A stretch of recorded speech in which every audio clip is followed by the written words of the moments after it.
કીર્તિ કીર્તિ નામના આપણે ગુજરાતમાં બે પ્રખ્યાત વ્યક્તિ, એક લેડીઝ છે ને એક જેન્ટ્સ છે. એક સિંગર છે ને બીજાનું આપણે ખબર નથી કે શું કરે, કેમ કે નક્કી ના હોય એ કહે શું કરી બેહે. હમણાં ઓલા ઉઠતા સમાચાર આવ્યા છે ને કે ભાઈ મૃગીકુંડમાં નાવા પડ્યા ને તે આમાં પછી ઘણા એને શું છે કે લેવાના કે દેવાને અફસોસ બહુ થતા હોય. અમારે ઘણા ભાઈબંધ કહેતા હતા કે એ તો સંન્યાસ લઈ લે, પણ મેં કીધું તારે ક્યાં એની યારે હગાઈ થઈ હતી, હવે તૂટી જાય હતી, સંન્યાસ લઈ લે. એટલે લેવા દેવા વિનાનું હોય. અને પાછું બીજું હમણાં સુરતનું જ આપણે એક દાખલો લઈએ તો ભાઈ આ ચિરાગ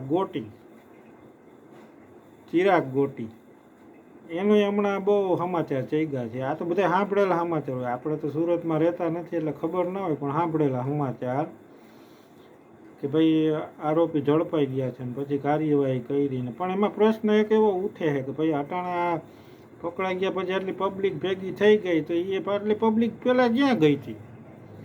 અને અમુક લોકો એવું કહે છે, હું નથી કહેતો, અમુક લોકો એવું કહે છે કે આ પહેલાં પ્રોત્સાહન આપ્યું હવે પકડો. એટલે હવે એમાં હકીકત શું હોય આપણને તો કાંઈ ખબર નથી. અને હવે અટાણે વળી તાજા સમાચારમાં એક ફોરેનથી ને સમાચાર આવ્યો કે રશિયામાં કદાચ વોટ્સઅપ બેન કરી નાખે.